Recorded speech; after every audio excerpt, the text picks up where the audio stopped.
What is your idea of paradise? What is your idea of paradise?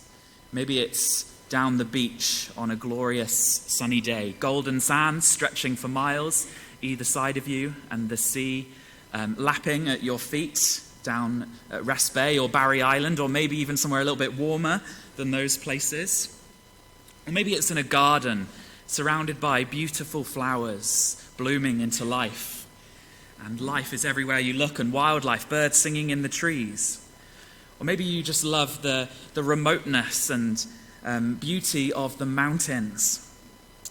Does your idea of paradise contain people, or are you there by yourself in delightful solitude? We all have our different ideas of what paradise is like. But for it to be paradise, it needs to be more than just the place.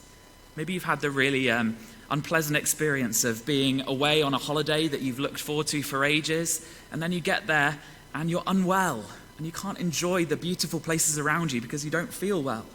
That's not paradise, is it? It doesn't matter where you are. If you feel ill, it's not really paradise, is it? Maybe you've heard a line to this effect: money can't buy happiness, but I'd rather cry in a Ferrari, or in the Maldives, or in a mansion. That may be true, but that's hardly paradise, is it?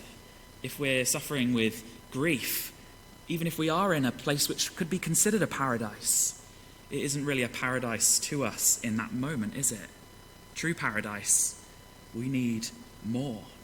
And we're going to think about paradise this morning. But first, let me introduce you again to two men. Two men that we heard about a little about in our reading. These men are criminals or robbers. Their crimes have finally caught up with them. They've had a few years of crime, we can imagine at this point, stealing from various different places, and finally the law has caught up with them. They've been tried for their crimes, and they're facing death. They're sat in a cell waiting to see what is going to happen to them, but knowing that their sentence is death. And as they're sitting in their cells, waiting to see what is going to happen to them there in Jerusalem, they start to get a sense that something is going on in Jerusalem. There's a buzz about the place. Everyone's talking and shouting, and there's much going on, but they don't quite know what is going on. Eventually, the prison guards come in and tell them that their time has come. They are to be crucified. And they're led out of their cell, out of the prison, and out of the city. And as they're led out, the two of them, they notice that there is another man being led out with them. There's another man who is facing the same sentence as they are.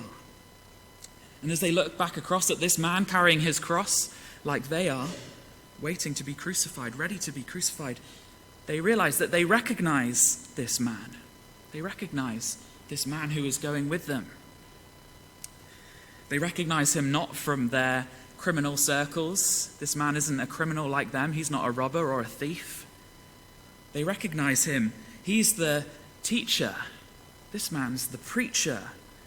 He's the one who himself had recently been causing quite a stir in Jerusalem and in all round the area. This is the teacher and the preacher who was claiming to be God's Messiah. This is the man Jesus. He's the one who is claiming to be the Christ. He was claiming to be God's chosen one.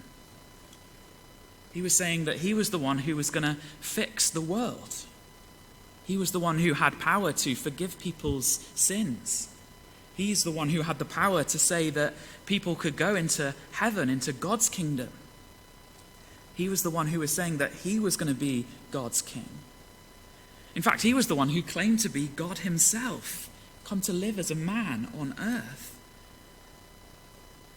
But as the criminals see this man, as they remember this, as they remember who he was and what he had said that he was going to do, they realize that these claims must have upset some people.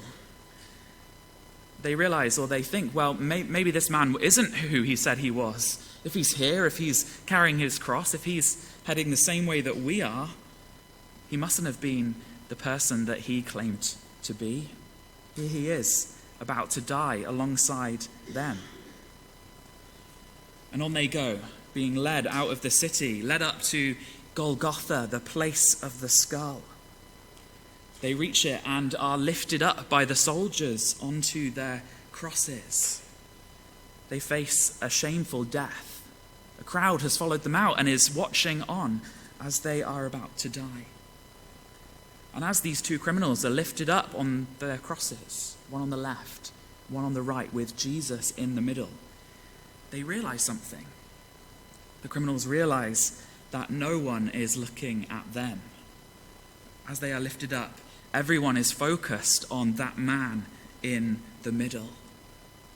And the crowd aren't just looking at him, they're shouting at him. They're hurling abuse. They're spitting out insults towards him as he hangs there on the cross. Seeing this, hearing this, the criminals realize that they have an opportunity to keep the attention off of themselves. And so they both, the one on the left and the one on the right, add their voices to that of the crowd, screaming out insults to this man in the middle. This man who claimed that he had come to save his people, but evidently couldn't save himself from a shameful death in his early 30s. The criminal on Jesus' left once again cries out. This criminal has no faith in Jesus. He doesn't trust Jesus. He doesn't believe that Jesus was the Messiah. How could he, as Jesus was hanging there on the cross? So he too ridicules Jesus. There's no way that this man could be who he claimed to be. And as he cries out, this criminal takes some slither of comfort that during his shameful, suffering death, the focus is not on him. It's on this man in the middle. As this is happening, the other criminal on Jesus' right has fallen silent.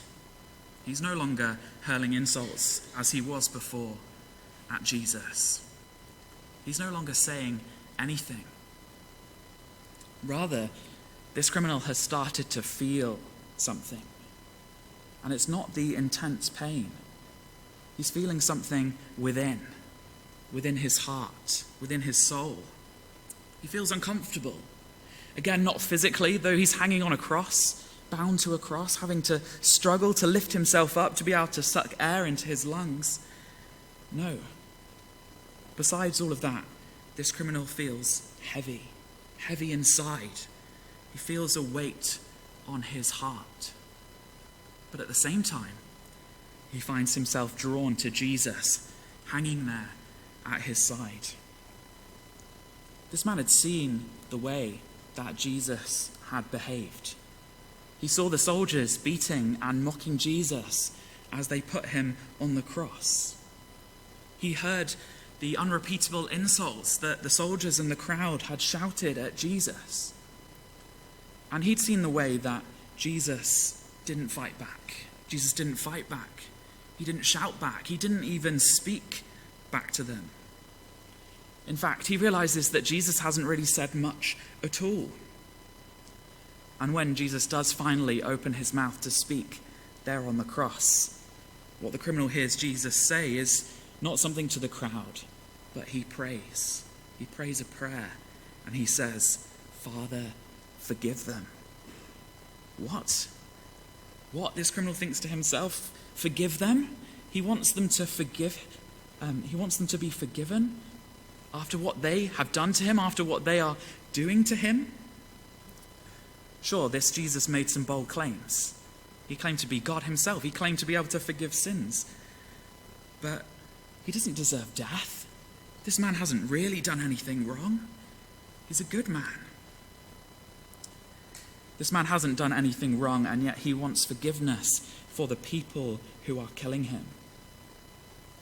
Now the criminal thinks to himself, maybe if Jesus thinks that God can forgive these killers of him, maybe God can forgive me for my crimes. Maybe God is willing to forgive me for what I've done, this criminal thinks. And as he thinks this, his heart starts to lighten. As he's thinking this, the other criminal cries out to Jesus again, and we see what he says in verse 39. "Aren't you the Messiah? Save yourself and us," the criminal says. And this now annoys the other criminal. We see his response in verse 40. The other criminal rebuked him. "Don't you fear God," he said, "since you are under the same sentence? We are punished justly, for we are getting what our deeds deserve. But this man, Jesus, has done nothing wrong."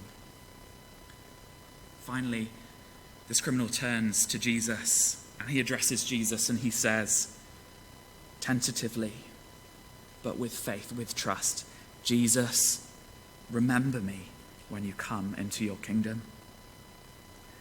Jesus turns his head to him and utters some of the most beautiful words that could ever be spoken. He says, "Truly I tell you, today you will be with me in paradise." Truly I tell you. He's saying, mark my words. You can trust what I'm about to say. Today you will be with me in paradise. As he hears these words, the criminal feels the weight starting to lift within him, even as the physical agony intensifies. He feels doubt and fear starting to be replaced by confidence. Confidence in Jesus. Confidence that he is going to go to heaven even as he dies on the cross. And he starts to feel peace within. And with his newfound peace, he watches what unfolds in front of him. Even though it's noon, the middle of the day, and the sun should be high in the sky, it starts to grow dark. And as it grows dark, it starts to feel like all the joy and happiness in the world is just draining away with the sun. Joy and happiness become a memory, and all the people who are standing there start to feel as if they may never feel joy again. Jesus there on the cross cries out, my God, why have you forsaken me?" The criminals then hear Jesus saying that he's thirsty and taking a drink. They hear Jesus declaring that it is finished, and then declaring in a loud voice, we see in verse 46, "Father, into your hands I commit my spirit." And they see Jesus breathing his last, dying. The earth becomes peaceful as the crowd stop their shouts. They hear the centurion who was put there to oversee the crucifixions, to make sure that these three men all did die. They hear the centurion saying, when he had seen what had happened, "Surely this was a righteous man. Surely he was the Son of God." And they hear him praising the Lord. And as they continue to hang there, they watch the crowd going away, many of them hitting their hands against their chest as they are affected by what they have seen. And now, with Jesus in the middle, dead, with many of the crowds having left, the criminals there in the quiet face their own deaths. One of the criminals faces his death with anger and resentment in his heart. The other, not without doubts, but as the doubts creep in, he speaks to himself those words, "Truly I tell you, today you will be with me in paradise." And again, "Truly I tell you, today you will be with me in paradise." Eventually, the last painful breath escapes from his lungs, and he dies. And there, that day, he finds his spirit now in heaven. There is Jesus, there are the angels. In a moment, his suffering has stopped. He feels joy and warmth, the complete opposite of what they felt before when darkness was covering the earth.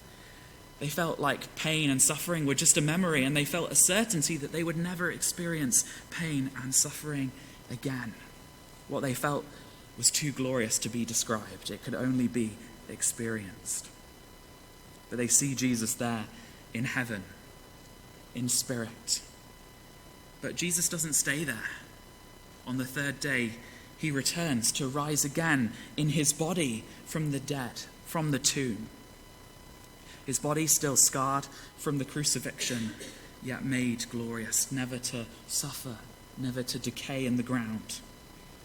As one hymn says, with wounds yet visible above, in beauty glorified. Jesus has risen from the dead, showing that he is who he said he was, and he had done what he said he would do: defeat death, bring forgiveness of sins for all who trust in him. And this is how we can believe in Jesus. This is how we too, like the criminal, can trust in him.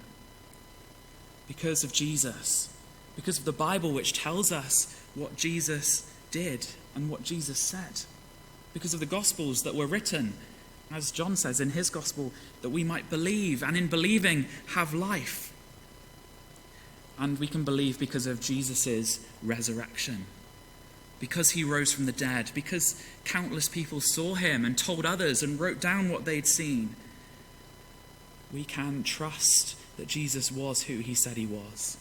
We can trust and know life. We can know the hope that the criminal knew when Jesus spoke those words to him, assuring him that today he would be with him in paradise.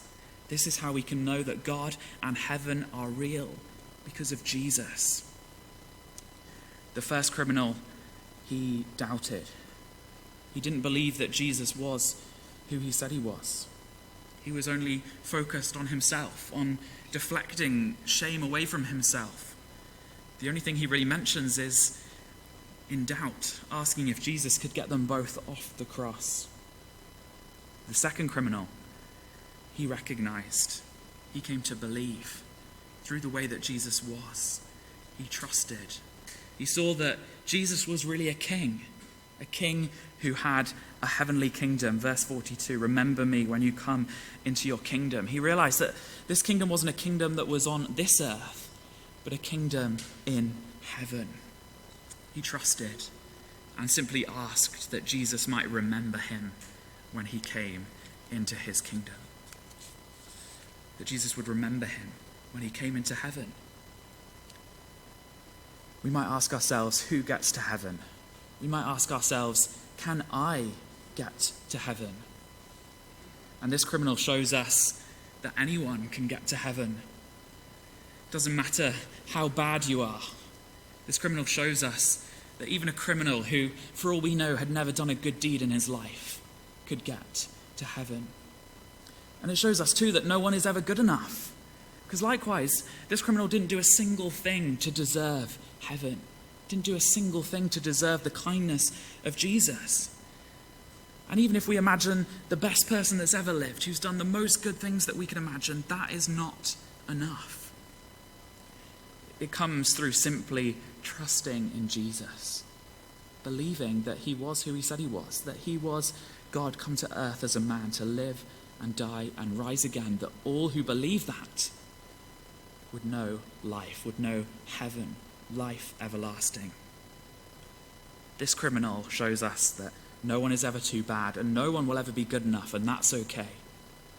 Because trust, faith in Jesus is all that it takes. This is the story. This is the story of the criminal. This is the story of human history. This is the story of each and every one of us. We were created to know God, to know relationship with God, and in that relationship to know life everlasting, to live forever. But we turned away from God. Every human who's ever lived has turned away from God in one way or another, have rejected a God of life and chosen death. And yet Jesus came to pay the price for that rejection of God, to be rejected by God on the cross. That's what happened in the darkness. He took the punishment for sin there on the cross. And then he died to defeat death by rising again, so that all who believe in him will not perish but will know everlasting life, will live forever in heaven. And one day Jesus will return to this earth in his human body and remake the heavens and the earth into a new heavens and new earth, with no pain, with no suffering, with no death.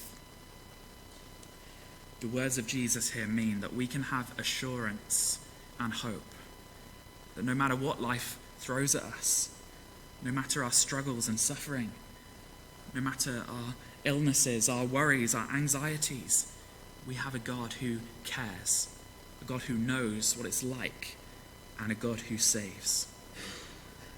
The Christian faith is based not on us, but on Jesus. Not on what we do, not on a set of rules, but on Jesus. We're saved by what Jesus has done and what Jesus does, not by what we do. It's not even our faith that saves us. It's the object of our faith, Jesus. A weak faith still saves us because our faith is in Jesus, who is strong.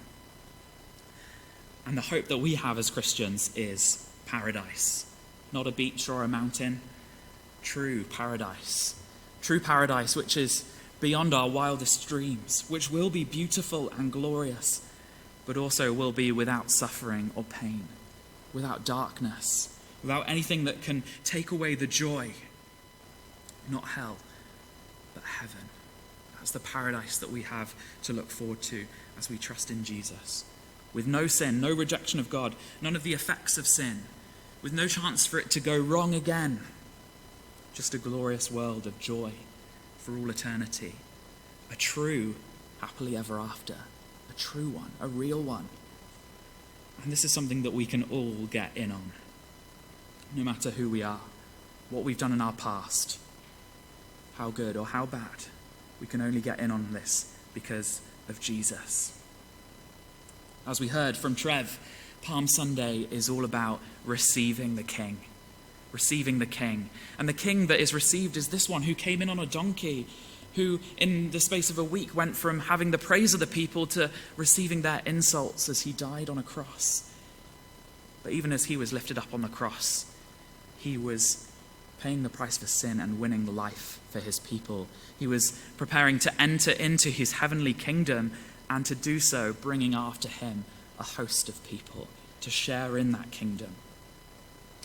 And again, the question for us this morning on this Palm Sunday is, will we receive the King? Will we receive the King and know the hope of those words today, or whatever day it is on which we die? You will be with him in paradise. Will you receive the King this morning? Let's pray.